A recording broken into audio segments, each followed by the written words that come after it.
Bisc 100 Objects in History by Reena.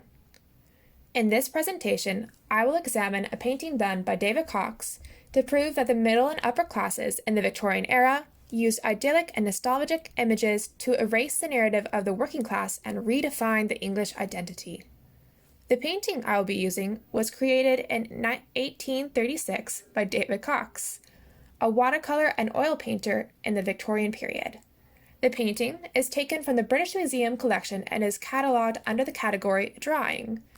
The curator of the piece distinguishes it by noting the tumultuous life it has had post-production.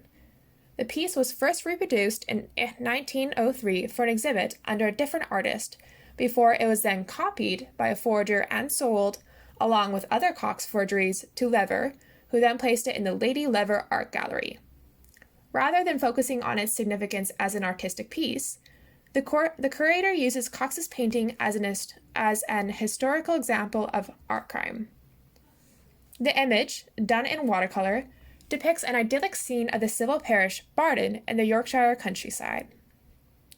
Two figures, one atop a horse, are pictured in the painting alongside a couple of dogs.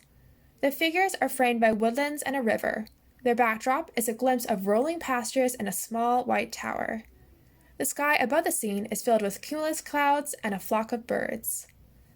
The artist, it is noted, visited the Barton area numerous times and produced a variety of drawings of the spot.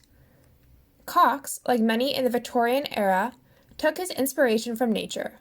He strove to capture the poetry he found in the beauty of the English scenery.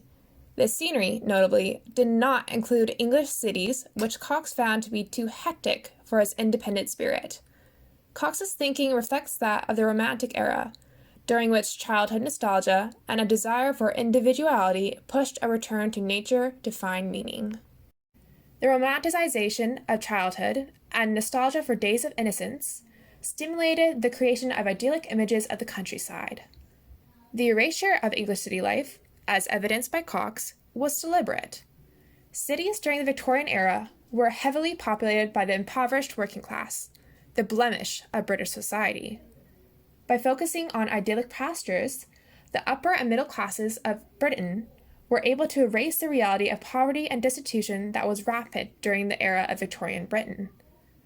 Cox's painting, along with those of other artists during his era, redefined the British identity. By solely focusing on nature and the English countryside, the British society of the Victorian era transformed regional identities into national ones. The effect of their work is still prevalent today, as evidenced by a survey done during World War II, which proved that most citizens within the UK identified Britain with English pastures, which were a popular subject in idyllic imagery.